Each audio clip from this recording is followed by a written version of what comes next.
Olá, meus amados irmãos, eu vos cumprimento com a santa e gloriosa paz do nosso amado Salvador Jesus Cristo, com muita alegria, com muito prazer.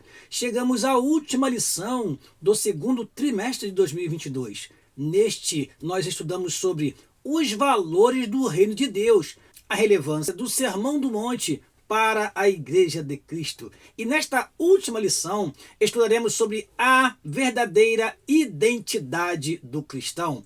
Eu quero agradecer a todos vocês que estão conosco neste canal, aqueles que se inscreveram em nosso canal nas últimas semanas. Muito obrigado pela sua presença aqui conosco e quero dizer para você, todas as lições estão disponíveis para você pesquisar, para você consultar, e você, caro professor e aluno, pode aproveitar e consultar os assuntos que nós estudamos durante todo este segundo trimestre de 2022. Eu quero, antes de prosseguir, fazer uma oração ao nosso Deus, agradecendo a Ele por mais um momento especial de término de trimestre. Neste momento, é o momento em que as escolas dominicais elas se reúnem, fazem as suas avaliações, fazem as suas análises de como foi o trimestre, e é importante isso para que você possa iniciar o terceiro trimestre com alegria, com ímpeto, com bastante vivacidade, estudando a palavra do Senhor e assim continuando nesta tarefa que é muito importante, a tarefa do ensino no reino de Deus. O ensino deve ter primazia em nossas igrejas. Infelizmente, muitas igrejas não têm sequer escola bíblica dominical, mas aquelas que têm sabem da importância da escola dominical para a formação do caráter cristão, para a formação do obreiro. É o lugar onde a família se reúne para, em classes separadas ali, estudar a palavra do Senhor. Oremos ao nosso Deus, vamos pedir que nos abençoe em mais esta lição. Vamos orar ao Senhor. Pai querido, no nome de Jesus, te agradecemos a oportunidade que o Senhor nos dá de estarmos mais uma vez neste canal para transmitir a teus filhos esta lição. Que o Senhor possa nos abençoar, nos inspirar em tudo que iremos falar e assim possa ser de bom proveito para os professores e alunos que estão nos escutando neste momento. Assim oramos e assim agradecemos. Em nome de Jesus, teu amado e querido Filho. Amém e amém. Nesta lição estudaremos sobre a verdadeira identidade do cristão. Vamos então para o nosso texto áureo. O nosso texto áureo se encontra no Evangelho escrito por Mateus, capítulo 7, versículo 21. Diz assim este versículo: nem todo que me diz Senhor, Senhor, entrará no reino dos céus, mas aquele que faz a vontade de meu Pai que está nos céus. Repetindo, nem todo que me diz Senhor, Senhor, entrará no reino dos céus, mas aquele que faz a vontade de meu Pai que está nos céus. Evangelho segundo escreveu Mateus, capítulo 7, versículo 21. Prosseguindo, vamos para a nossa verdade prática. A nossa verdade prática diz assim: no reino de Deus não basta ouvir para se identificar com o Salvador. É preciso praticar o que se aprendeu. Não basta apenas ouvir, não basta apenas estar atento, é preciso ouvir e praticar. É isso que essa lição vai nos ensinar de forma preciosa, meu querido irmão, que nos assiste neste momento. Vamos então para a leitura bíblica em classe. Se encontra no Evangelho de Mateus, capítulo 7, versículo 21 ao versículo 27. Vamos, pois, a esta leitura. Diz assim a palavra do Senhor: nem todo que me diz Senhor, Senhor, entrará no reino dos céus, mas aquele que faz a vontade de meu Pai que está nos céus. Muitos me dirão naquele dia: Senhor, Senhor, não profetizamos nós em teu nome? E em teu nome não expulsamos demônios? E em teu nome não fizemos muitas maravilhas? E então lhes direi abertamente: nunca vos conheci. Apartai-vos de mim, vós que praticais a iniquidade. Todo aquele, pois, que escuta estas minhas palavras e as pratica, assemelhá-lo-ei ao homem prudente, que edificou a sua casa sobre a rocha. E desceu a chuva, e correram rios, e assopraram ventos, e combateram aquela casa, e não caiu, porque estava edificada sobre a rocha. E aquele que ouve estas minhas palavras e as não cumpre. Compará-lo-ei ao homem insensato que edificou a sua casa sobre areia, e desceu a chuva, e correram rios, e assopraram ventos, e combateram aquela casa, e caiu, e foi grande a sua queda. Prosseguindo, vamos aos objetivos da nossa lição. Explicar como se dará a condenação dos falsos seguidores de Jesus é o primeiro objetivo. Segundo, conscientizar sobre em quem estamos alicerçados, ou seja, quem é de fato o nosso fundamento. Terceiro e último, compreender que Jesus é a nossa verdadeira identidade. Prosseguindo, vamos para esta tela que é uma novidade para os alunos e professores que nos assistiram neste trimestre. Ao término desta lição, você estará apto para responder: por que somente palavras e realização de milagres e sinais não podem ser vistos como confirmação de uma vida espiritual íntegra diante de Deus? Segunda pergunta: ouvir e praticar a palavra é edificar sobre que alicerce? Uma pergunta fácil, não é mesmo?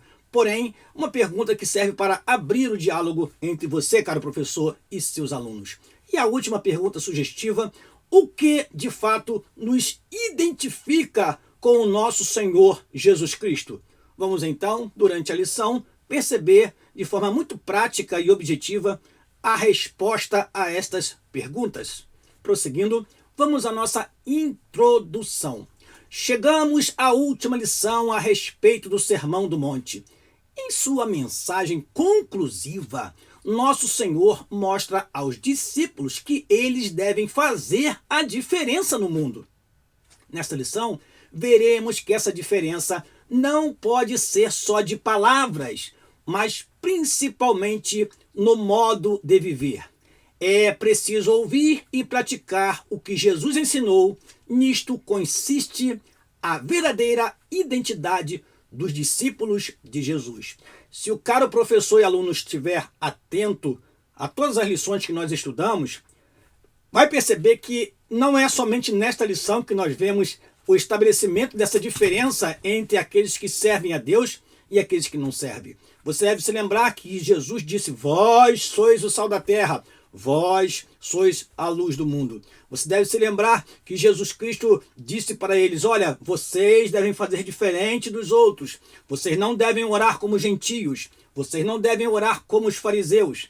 Então, durante todo o Sermão do Monte, não somente nesta conclusão, mas durante todo o Sermão do Monte, nós vemos o Senhor Jesus Cristo estabelecendo, de fato, esta diferença entre os seus discípulos, entre os súditos do reino de Deus e aqueles que não fazem parte do reino de Deus. Agora, é claro, nesta conclusão, fica muito evidente isto quando ele fala que aquele que ouve as minhas palavras e as pratica, eu assemelhá-lo-ei ao prudente. E aquele que ouvir as minhas palavras e não as praticar, será como um insensato. Portanto, se quisermos ser considerados servos e servas de Deus prudentes, ouçamos, pois, a palavra do Senhor e a pratiquemos no nosso dia a dia. Vamos lá para o primeiro tópico da nossa lição: a condenação dos falsos seguidores de Jesus. Irmãos queridos, o Senhor Jesus Cristo sempre teve e sempre terá os falsos seguidores.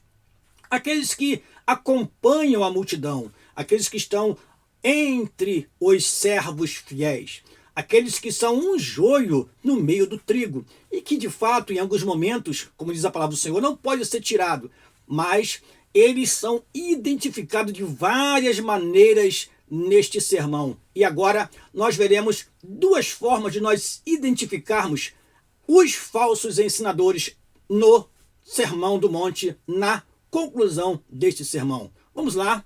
Primeiro item do primeiro tópico: uma fé só de palavras? Em Mateus capítulo 7, versículo 1, o texto diz: nem todo que me diz Senhor, Senhor. Esse texto mostra que no reino de Deus apenas expressar palavras em seu nome não basta, mas é preciso colocar em prática o que se diz. Irmãos, falar muitas vezes é até fácil. Difícil é cumprir as nossas palavras, os nossos compromissos que temos para com Deus. Você deve se lembrar que nós tivemos uma lição que falava sobre o juramento. Os judeus usavam o juramento para mentir, para enganar.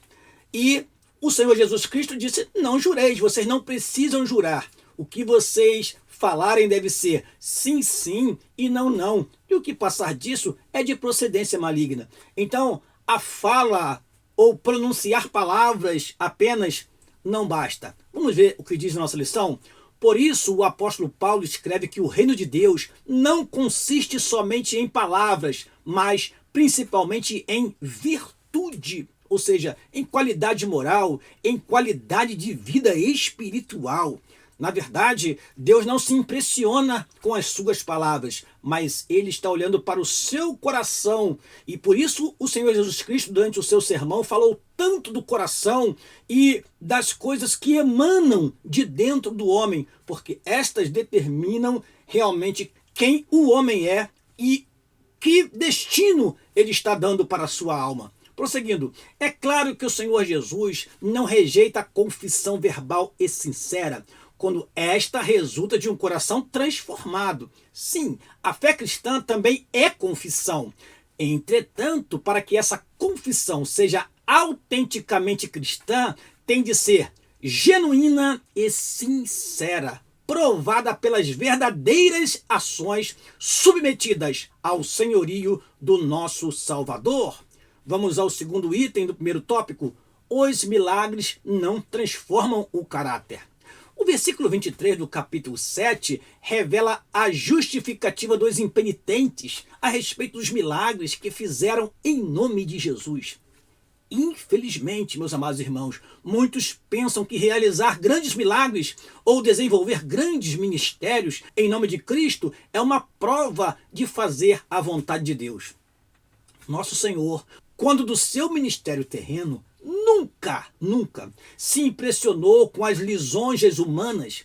A Bíblia rechaça a falsa piedade. Aqui, o ensino do Senhor Jesus mostra que a pregação, os milagres e maravilhas realizados em seu nome, não são provas cabais de um verdadeiro discípulo de Cristo.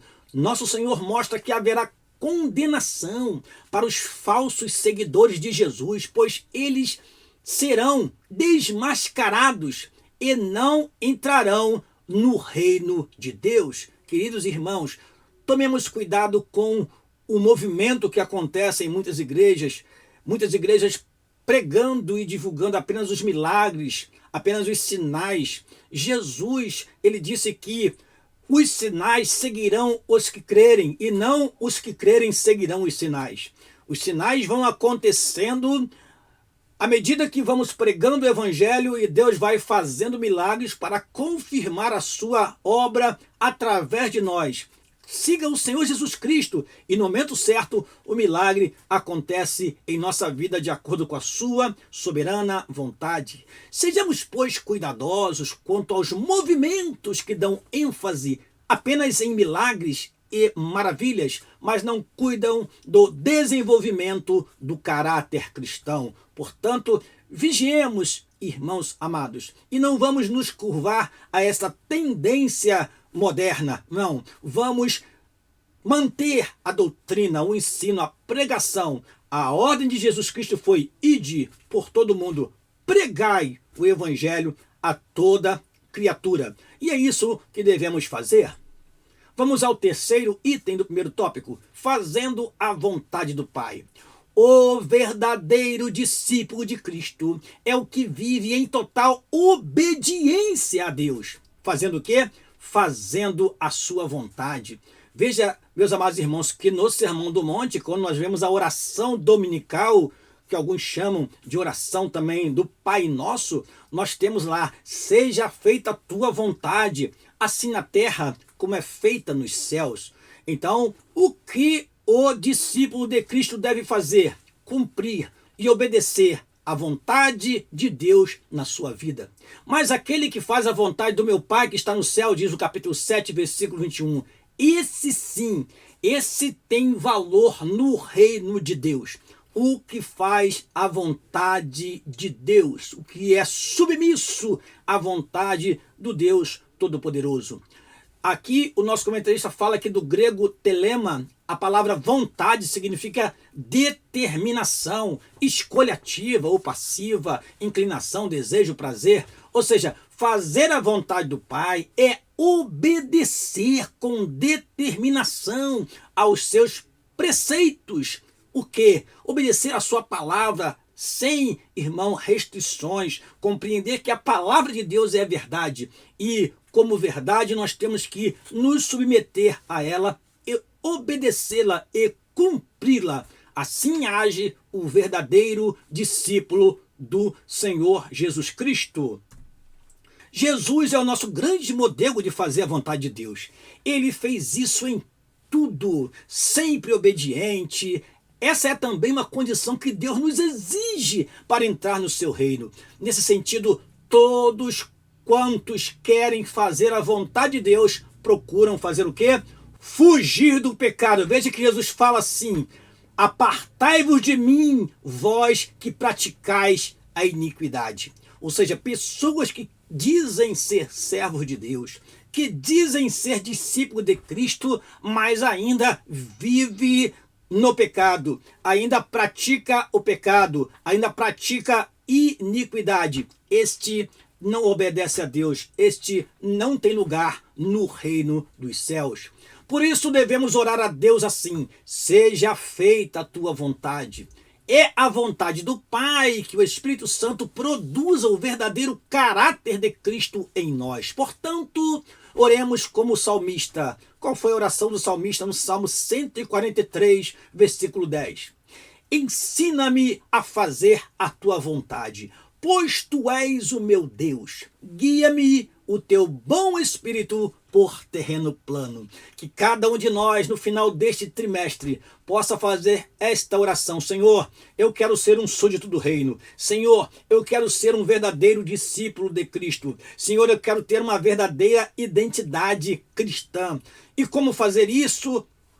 Obedecendo, submetendo-se à vontade soberana do nosso Deus. E se encontrar dificuldade para isto, ore: ensina-me a fazer a tua vontade, guia-me o teu bom espírito por um terreno plano. Vamos ao segundo tópico da nossa lição: em quem estamos alicerçados?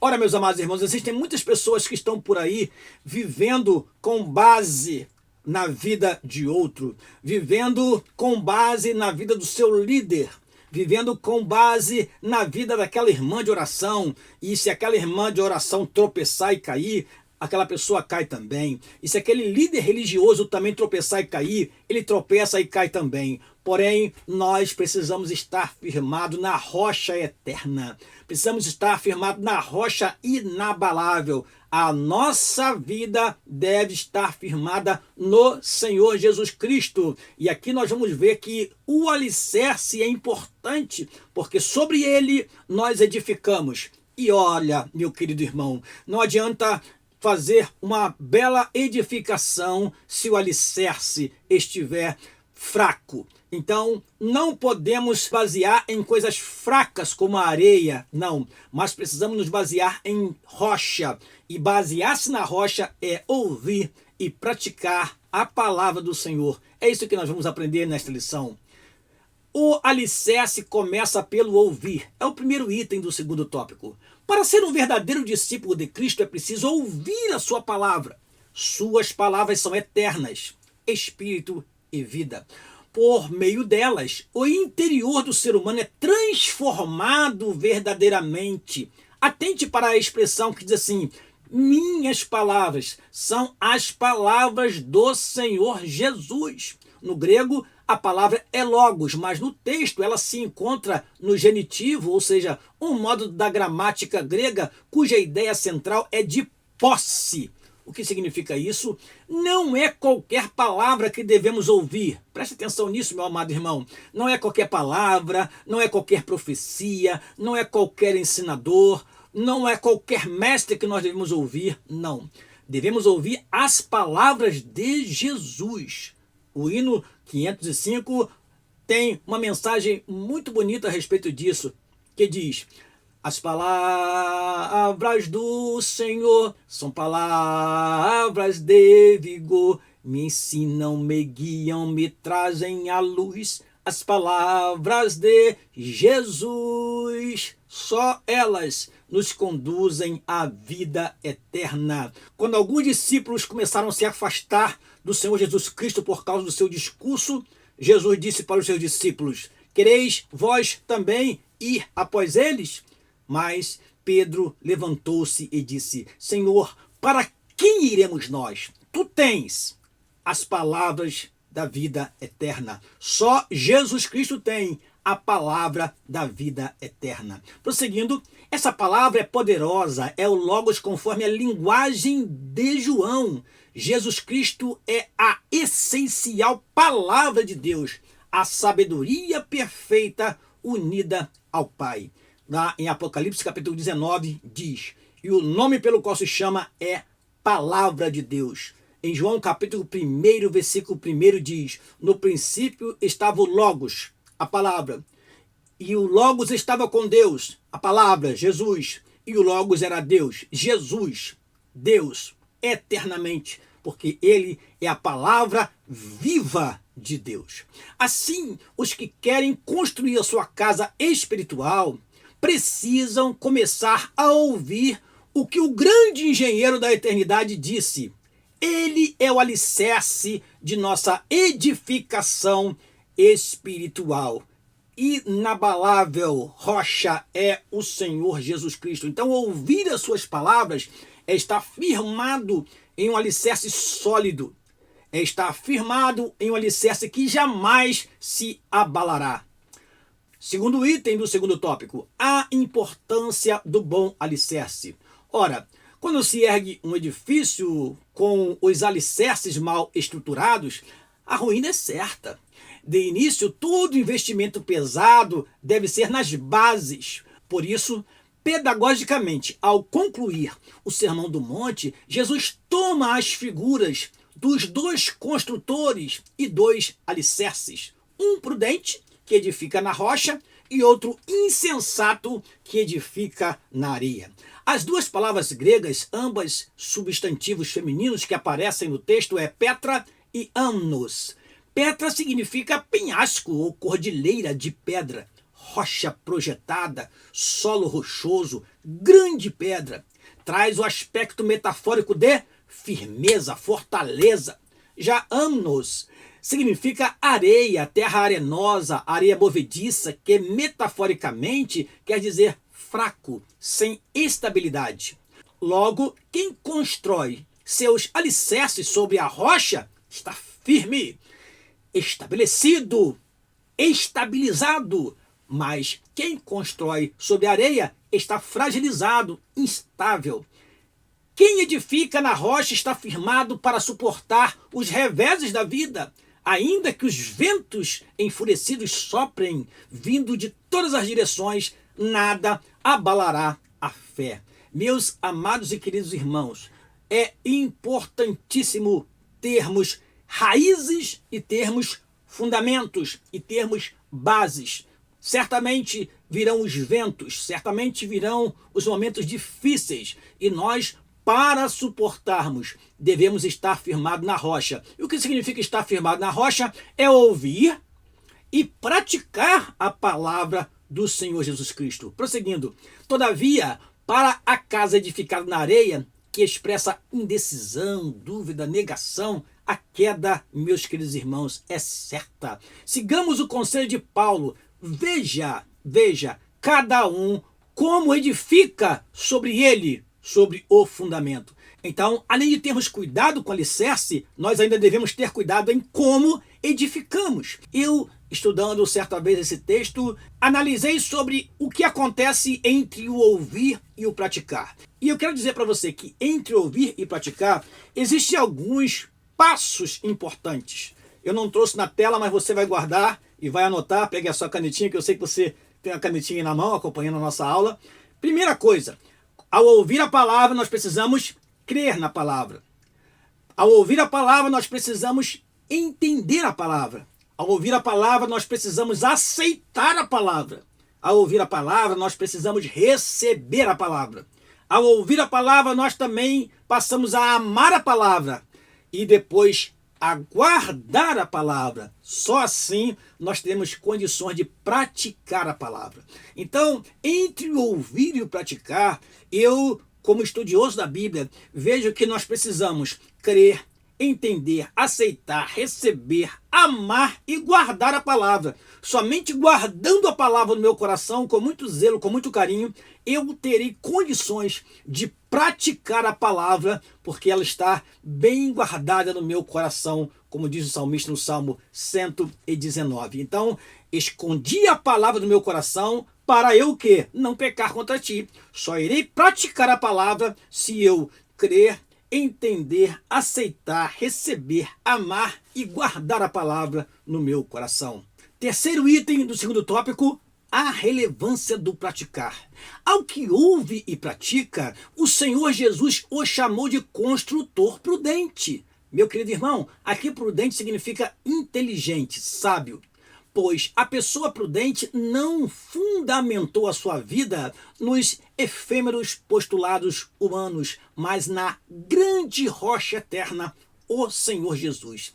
Já o segundo construtor é descrito como insensato, ou seja, tolo, ímpio, incrédulo, motivo pelo qual os que são assim não atentam para as palavras de Jesus. Assim, percebemos dois tipos de pessoas nesta sessão bíblica em estudo: o prudente e o insensato, o sábio e o louco, o inteligente e aquele que é ímpio, incrédulo e não quer aceitar o que o Senhor Jesus Cristo fala, apenas ouve. Olha o que diz o nosso texto: o prudente procura agir corretamente de acordo com o que ouviu. O insensato ouve, mas despreza o ensino de Cristo, não o põe em prática. Agora, irmãos, temos aqui algumas perguntas reflexivas para você fazer para o seu aluno durante a aula. Com que tipo de pessoa do Sermão do Monte você mais se identifica? Sobre qual fundamento você tem edificado? Na rocha ou na areia? Toda a sua fé, toda a sua confiança está depositada em quem, meu querido irmão? Está depositado em quem, minha querida irmã? Você está colocando a sua confiança no homem? É uma areia. O homem não dá firmeza. Agora, você está colocando em Deus, no Senhor Jesus Cristo, na sua palavra, certamente você está edificando sobre a rocha, e uma rocha que jamais se abalará. Prosseguindo, vamos ao terceiro e último tópico da nossa lição: Jesus, a nossa verdadeira identidade. Nós precisamos nos identificar com o Senhor Jesus Cristo. Em Atos capítulo 11, versículo 26, diz que em Antioquia os discípulos foram pela primeira vez chamados de cristãos, porque eles se pareciam com Cristo. E eu e você estamos assumindo a identidade de cristãos? Jesus deve ser a nossa verdadeira identidade. Vamos então a este último tópico desta última lição do segundo trimestre de 2022. Vamos lá? Jesus, nosso maior pregador. Este é o primeiro item do último tópico da nossa última lição deste trimestre. Vamos lá? Muitos filósofos, cientistas e pessoas esotéricas gostam do pregador do Sermão do Monte. Os não religiosos veem Jesus como um ser iluminado, um grande mestre que não prega dogmas, não exige moralismos dos seres humanos, mas apenas ensina o amor, as boas virtudes, a moral. Para eles, esse seria o Jesus de Nazaré original. Porém, irmãos, preste atenção numa coisa: apesar de belíssimas as mensagens de Jesus ensinadas no Sermão do Monte, não podemos isolar, meus queridos irmãos, não podemos isolar estes ensinamentos de todo o Novo Testamento. Os evangelhos apresentam o Senhor Jesus como um pregador que chama pecadores ao arrependimento e para nascer de novo, a fim de entrar no seu reino. Foi o que ele disse para Nicodemos em João capítulo 3, versículo 3. Necessário te é nascer de novo. Assim, o Sermão do Monte não apresenta um mestre meramente humano, mas o Filho de Deus que nos trouxe a salvação, o qual devemos imitá-lo em toda a sua vida. Devemos ser imitadores do nosso Salvador, do nosso Senhor Jesus Cristo, o nosso mestre por excelência. Item número 2 do último tópico, a autoridade do ensino de Cristo. Quando o Senhor concluiu o ensinamento do Sermão do Monte, a multidão estava admirada, assombrada, maravilhada com o que acabara de ouvir. Ela via que o nosso Senhor ensinava com autoridade. Essa autoridade vinha diretamente do Pai.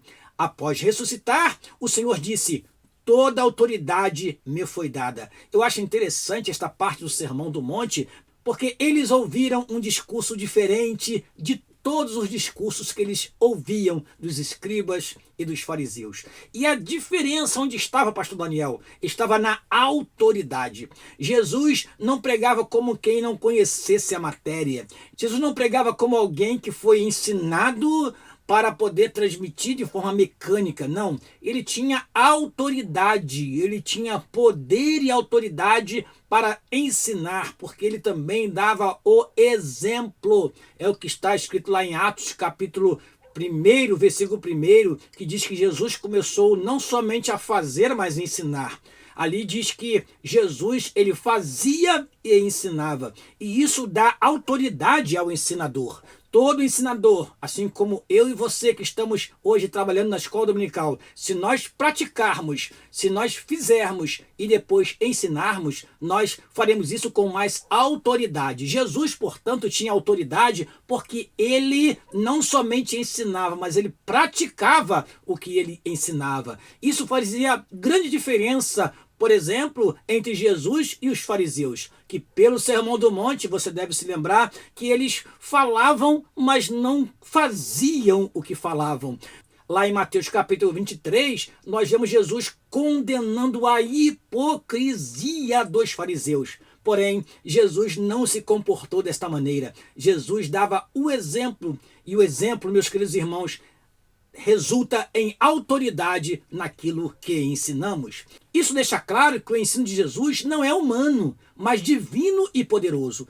Assim, somos chamados pela palavra de Deus a reconhecer que a nossa autoridade para pregar, evangelizar e ensinar vem do nosso Senhor Jesus Cristo, pois sua palavra, como diz em Hebreus capítulo 4, versículo 12, é viva e eficaz, mais penetrante do que qualquer espada alguma de 2 gumes, que penetra até a divisão da alma e do espírito, juntas e medulas, e é apta para discernir os pensamentos e intenções do coração. Então, meus amados irmãos, precisamos entender que nós recebemos de Cristo a autoridade para ensinar, para pregar, para evangelizar, e devemos, portanto, imitá-lo.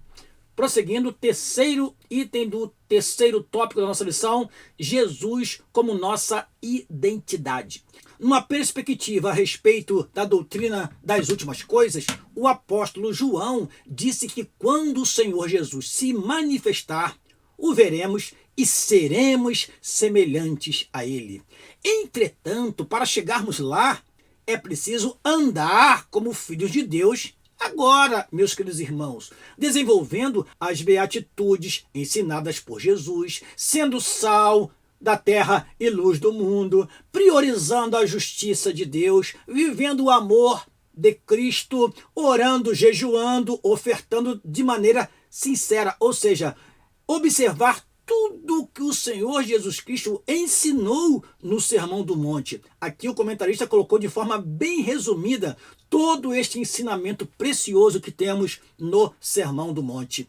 Assim, vamos nos identificando cada vez mais com Jesus e formando a nossa verdadeira identidade. Portanto, somos chamados a entrar pela porta estreita, produzir frutos verdadeiros, rejeitar o formalismo e procurar fazer a vontade de Deus com verdade. A pergunta é: essa tem sido a sua identidade? O nosso comentarista termina brilhantemente esta lição, este trimestre, com esta argumentação aqui, trazendo um resumo do que nós aprendemos durante esses 3 meses. Então, meu querido irmão que está nos ouvindo neste momento, professor e aluno da Escola Dominical, como tem sido a sua vida diante de Deus? Será que você tem se comportado como um súdito do reino de Deus, um discípulo verdadeiro de Cristo? Assumamos, pois, a verdadeira identidade de cristãos. Vamos, portanto, rejeitar tudo aquilo que esteja nos impedindo de sermos cristãos de fato, e vamos assumir que nós somos filhos de Deus, inculpáveis no meio de uma geração corrompida e perversa. Que Deus assim nos abençoe e que nós possamos ser verdadeiramente sal da terra e luz do mundo, fazendo a diferença, promovendo a diferença e atraindo pessoas para o reino de Deus. Nós concluímos esta lição dizendo o seguinte: o ensinamento do Sermão do Monte é para ser posto em prática, não apenas para ser admirado e debatido. A sua preciosidade só pode ser provada verdadeiramente quando praticamos o que o sermão nos ensina. Então, veremos o quanto a virtude do reino de Deus tem um padrão elevado e celestial. Sua ética não é deste mundo, mas do céu. Para vivê-la é preciso ter o caráter transformado, a fim de que, com o nosso viver, glorifiquemos a Deus. Amém. Que belo encerramento para este trimestre. Vamos, portanto, terminar convidando você para a próxima aula. Não perca, na próxima semana, primeira lição do 3º trimestre de 2022. Estaremos entrando numa nova revista, estaremos começando um novo trimestre, estaremos começando um novo assunto com um novo comentarista, e a revista, como você vê aí nesta tela, tem como assunto os ataques contra a Igreja de Cristo, as sutilezas de Satanás nestes dias que antecedem a volta de Jesus Cristo. E na primeira lição estudaremos sobre as sutilezas de Satanás contra a Igreja de Cristo. Aquela lição introdutória que nós já conhecemos, apresentando o comentarista, apresentando o assunto e assim iniciando mais uma etapa de estudos na casa do Senhor, mais uma etapa de estudos na Escola Bíblica Dominical que nós tanto amamos. Deus te abençoe, meu querido irmão. Que bom que você está aqui conosco. Continue conosco nesse canal. Se você desejar, compartilhe esta aula com outros professores e alunos, e assim vamos continuar daqui fazendo o melhor para apresentar para você um resumo da lição, e assim você possa estar preparado para ministrar sua aula, caro professor, e você, caro aluno, esteja mais afinado com o assunto para que possa ajudar o seu professor e fazer com que a aula seja participativa e possa render de forma que todos saiam edificados, fortalecidos com o ensino da palavra do Senhor. Aqui me despeço de você. Receba um abraço do seu amigo pastor Daniel Rosa Dutra, no nome de Jesus. Amém e amém.